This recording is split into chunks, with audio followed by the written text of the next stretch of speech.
बिस्मिल्लाहिर्रहमानिर्रहीम। उम्मीद करता हूँ आप सब खैरियत से होंगे। प्रीवियस वीडियो में हमने 2016 तक के पेपर्स डिस्कस कर लिए थे। अब आगे बढ़ते हैं। 2015 का एनुअल पेपर देखिए जी, ये सवाल आया हुआ है, find unbiased sample standard deviation of the scores 30, 35, 40। ये मैंने प्रीवियस वीडियो में आपके साथ ये फार्मूला शेयर किए थे।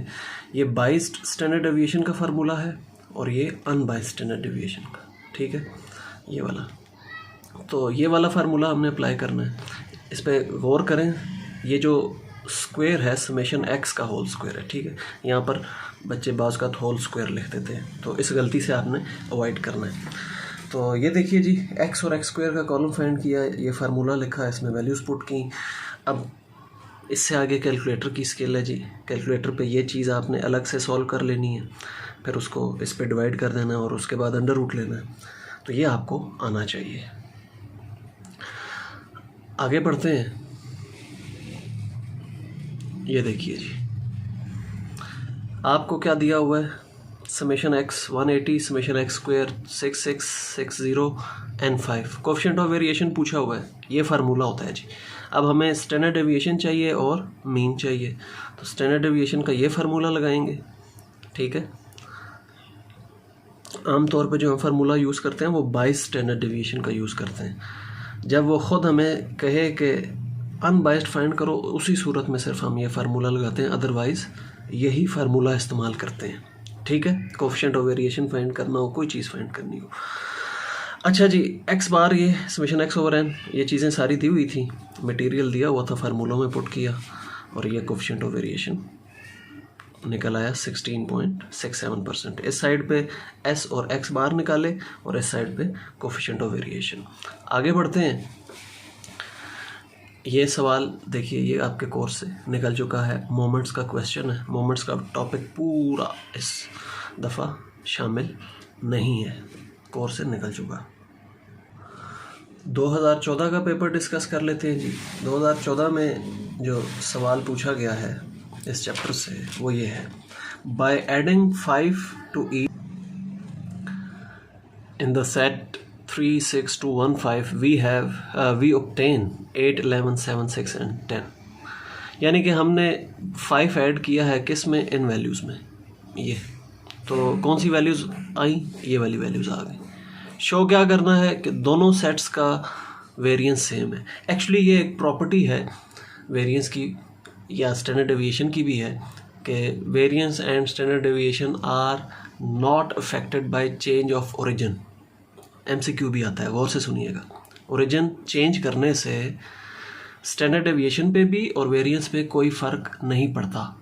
अब इसका मतलब क्या है, यानी कि एक सेट है जैसे ये, इसमें आप कोई वैल्यूज़ ऐड करें, सब्ट्रैक्ट करें, ठीक है, वेरिएंस चेंज नहीं होता, स्टैंडर्ड डेविएशन भी चेंज नहीं होती।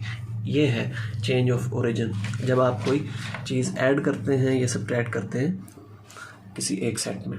तो ये देखिए जी, दोनों सेट्स मैंने यहाँ लिख दिए, एक को x कह दिया, दूसरे को y। X square Y square find कर लिया। चूँकि हमें वेरिएंस के फार्मूले लगाने हैं, तो वेरिएंस का फार्मूला आपको पता है, उसमें हमें एक्स स्क्वायर भी चाहिए होता है, ठीक है। तो एक्स स्क्वायर यहाँ पुट करेंगे, समेशन एक्स यहाँ पुट करेंगे, ये सॉल्व किया, ये 3.44 आ गया। फिर y का वेरिएंस फाइंड किया, ठीक है, वो भी ये आ गया। ये एस स्क्वायर के नीचे x लगा दिया फ़र्क वाजे करने के लिए कि ये x सीरीज़ का वेरिएंस है, और यहाँ y लगा दिया ये जानने के लिए कि ये y सीरीज़ का वेरिएंस है। और दोनों में आपने देखा है कि सेम वेरिएंस आया है। ऐड करने से, 5 ऐड करने से इन वैल्यूज़ में कोई फ़र्क नहीं पड़ा। अच्छा, आप लोगों ने स्टैंडर्ड डेविएशन और वेरिएंस के एटलीस्ट 4 फार्मूले तो पढ़े होंगे, जिसमें u का इस्तेमाल होता है, d का इस्तेमाल होता है, और एक x minus X bar whole square over N, ये फार्मूला भी है। Summation x minus X bar whole square over N, ये वेरिएंस का है, और उसी के ऊपर अंडर रूट लगा दें तो ये स्टैंडर्ड डेविएशन का बन जाता है। ये फार्मूले आपने मुख्तलिफ पढ़े हैं, तो पहले आप फार्मूले देख लीजिए, उसके बाद आप ये सवाल करने के काबिल होंगे। स्टैंडर्ड डेविएशन पूछी हुई है, समेशन यू स्क्वायर दिया हुआ है, तो यहाँ पर f का इस्तेमाल कहीं पे भी नज़र नहीं आ रहा। हम अनग्रुप डाटा का फार्मूला लगाएंगे स्टैंडर्ड डेविएशन का, ये फार्मूला है, ठीक है। तो मैं एक आध वीडियो बना दूंगा जिसमें तमाम फार्मूले एक पेज पे लिख के तमाम चैप्टर्स के आपके साथ शेयर कर दूंगा, ताकि आपको ये जानने में आसानी हो जाए कि कब कौन सा फार्मूला और कौन से फार्मूले जो है आपके कोर्स में शामिल हैं। फिर फार्मूले ढूंढने में आपको टाइम भी नहीं लगेगा। अच्छा, अगला सवाल देखिए, list any 3 methods for calculation of dispersion. कोई से 3 मेथड बता दें डिस्पर्शन कैलकुलेट करने के। तो मैंने यहाँ 4 लिख दिए हैं। एक रेंज है, रेंज का फार्मूला लिख दिया, मीन डेविएशन का फार्मूला लिख दिया, ये मीन डेविएशन फ्रॉम मीन का, ठीक है। फिर वेरिएंस का लिख दिया, स्टैंडर्ड डेविएशन का भी लिख सकते थे, मैंने क्वार्टाइल रेंज का लिख दिया।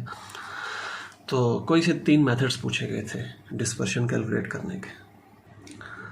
2013 का पेपर देखिए जी, अब इसको डिस्कस करने की ज़रूरत नहीं है, ये सवाल डिस्कस हो चुके हैं, ये हो चुका है प्रीवियस वीडियोस में। ये देखें जी, इस चैप्टर से ये सवाल है। अगेन आपसे कोफिशिएंट ऑफ वेरिएशन पूछा गया, स्टैंडर्ड डेविएशन और मीन दे दिया गया है, ठीक है, और एन दे दिया गया। एन 25 है। A student calculated mean and standard deviation of 25 values as 20 and 4। तो पहले मीन का जिक्र है, पहली वैल्यू मीन है, बाद में स्टैंडर्ड डेविएशन का जिक्र है, दूसरी वैल्यू स्टैंडर्ड डेविएशन है। तो आसान सा सवाल था ये। सवाल आप देखिए जी, हम प्रीवियस वीडियोस में जो पार्ट 1 मैंने बनाया था इन वीडियोस का, उसमें मैं ये डिस्कस कर चुका हूँ, ठीक है। 2012 का एनुअल पेपर देख लेते हैं जी। इसमें जो इस चैप्टर से सवाल आया है, देखते हैं आया भी है या नहीं। तो पहले 5 सवाल जो प्रीवियस वीडियोस में डिस्कस हुए वो मैं आपको दोबारा दिखा देता हूँ। ये देख लिया आपने, इधर आ जाते हैं जी। तो ये एक सवाल है, ये the mean of 200 items is 48 and their standard deviation is 3. Find summation x and summation x square। अच्छा सवाल है। यहाँ पर अब आपसे समेशन एक्स स्क्वायर पूछ ली, मतलब फार्मूले के अंदर जो चीज़ें होती हैं ना, जैसे ये फार्मूला है स्टैंडर्ड डेविएशन का, तो इसके अंदर जो टर्म्स इन्वॉल्व हैं वो नहीं दी हुई, स्टैंडर्ड डेविएशन दे दी है, मीन दे दी है और समेशन एक्स पूछ लिया। तो ये पहले इस साइड पे आप देखिए, इस साइड हमने समेशन एक्स कैलकुलेट कर लिया। यहाँ फार्मूला मीन का ओपन किया, एन 200 था, मीन 48 है, तो ये समेशन एक्स, इसको क्रॉस मल्टीप्लाई किया 200 को 48 से, समेशन एक्स निकल आया। Standard deviation is equal to 3 दी हुई है। स्टैंडर्ड डेविएशन का फार्मूला यहाँ पर हमने लिखा इज इक्वल टू 3 साथ चलाया, ठीक है। फिर समेशन एक्स तो हम ऑलरेडी फाइंड कर चुके हैं, और समेशन एक्स ओवर एन भी हमें पता है 48 है। तो 48 का स्क्वायर हम डायरेक्टली यहाँ लिख सकते हैं। ये मैंने इस स्टेप में, इसके बाद ये स्टेप किया था। तो 48 पुट किया, उसका स्क्वायर जो है वो 2304 आता है, और दोनों साइड पे स्क्वायर अगर ले लें तो ये अंडर रूट ख़त्म हो जाएगा। इस स्टेप के बाद ये स्टेप है। फिर देखिए जी, समेशन एक्स स्क्वायर सिर्फ सॉल्व करके हमने निकाल लिया।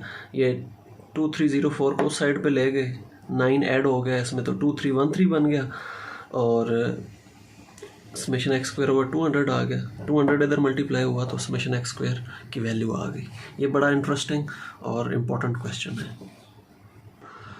2011 का एनुअल पेपर अब देखते हैं जी।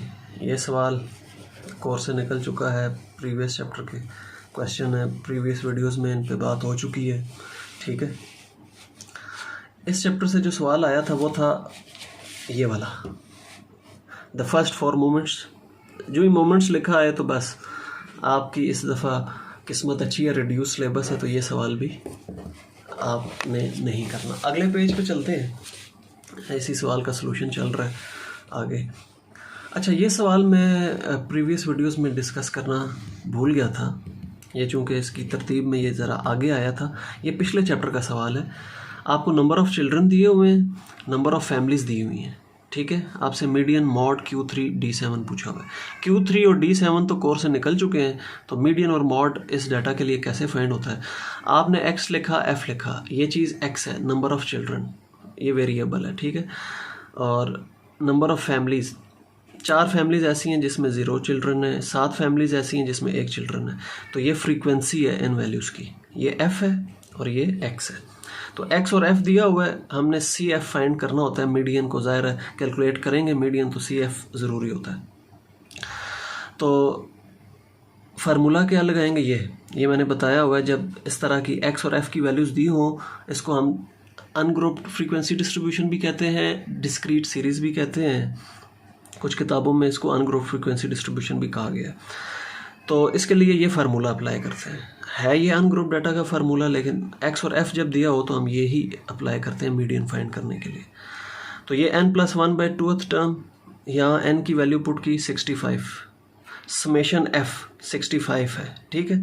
तो n 65 होगा, 65 पुट किया, 65 + 1/2, ये 33rd टर्म जो है वो मीडियन होगी। अब मीडियन कैसे तलाश करना है, 33rd टर्म कहाँ पर लाई करती है, तो हम CF के कॉलम में यूँ इंस्पेक्शन करेंगे। जैसे ही इस नंबर से बड़ा नंबर, ये याद रखिएगा, इस नंबर से बड़ा नंबर या बराबर भी अगर आ जाए इस कॉलम में तो वहाँ हम रुक जाते हैं। उसके सामने जो x की वैल्यू पड़ी होती है वो मीडियन होता है, ठीक है। तो ये 33 आंसर आया था, 33 से बड़ी वैल्यू इस कॉलम में, CF के कॉलम में हमें 47 नज़र आई, उसके सामने जो वैल्यू वो मीडियन है।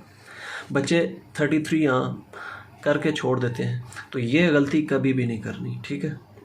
और मॉड तो बहुत आसान है, मोस्ट फ्रीक्वेंट वैल्यू, तो जो सबसे ज़्यादा दफ़ा वैल्यू आई है वो मॉड होगी। तो यहाँ हम F के कॉलम में देख लेते हैं, 22 सबसे बड़ा है, यानी कि 3 जो है वो 22 टाइम्स रिपीट हुआ है इस डाटा में, तो मॉड 3 होगा। ये सवाल रह गया था जी। चलें आगे देखते हैं जी, जो इस चैप्टर से सवाल आया इस पेपर में, what will be the standard deviation and variance in each of the following cases. इस टाइप का एक सवाल हमने पहले डिस्कस किया है।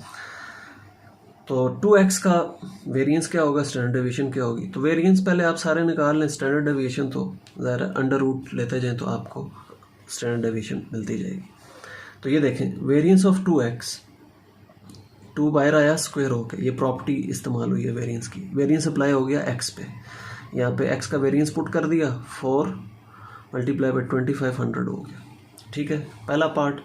दूसरा पार्ट, वेरिएंस ऑफ x + 2, देखें 2 का वेरिएंस 0 होगा, कांस्टेंट अलग से लिखा हो ना तो उस पर ये वेरिएंस अप्लाई करें तो वो 0 पे इक्वल होता है। वेरिएंस सिर्फ वेरिएबल्स पे अप्लाई होता है, तो इस पर अप्लाई किया, ये 25 आ गया।